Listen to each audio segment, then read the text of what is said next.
The emotional outpouring from the viral video, KONY 2012, has stunned the world. It is a powerful example of how this younger generation is not apathetic or uncaring. It shows that humanity is waking up, and we will take on injustice, even in the darkest heart of Africa. It also shows that those who operate in dark should fear the wide-open eyes of a world fully awakened.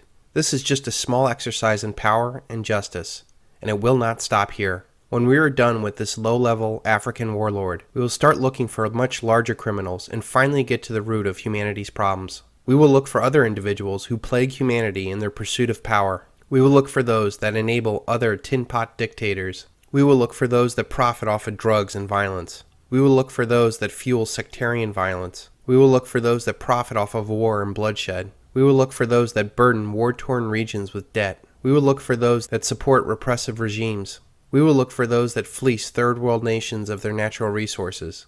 We will look for those that use slave labor to enrich others.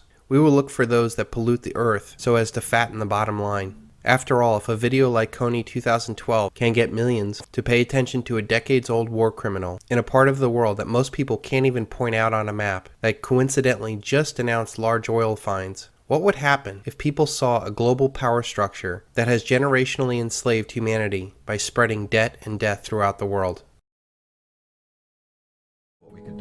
I'm deeply troubled that a very vague, emotionally stated, semi-theologically defined diagnosis of the central global menace is obscuring our national ability to comprehend the historically unprecedented challenge which is being posed in our time by a massive global political awakening, and thus is obstructing our ability to deal effectively with the global political turmoil that this awakening is generating.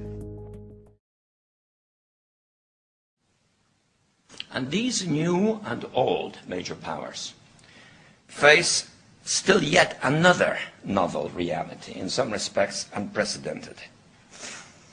And it is that while the lethality of their power is greater than ever, their capacity to impose control over the politically awakened masses of the world is at a historical low. I once put it rather pungently, and I was flattered that the British Foreign Secretary repeated this, as follows. Namely, in earlier times, it was easier to control 1 million people, literally. It was easier to control 1 million people than physically to kill 1 million people. Today, it is infinitely easier to kill 1 million people than to control 1 million people. It is easier to kill than to control.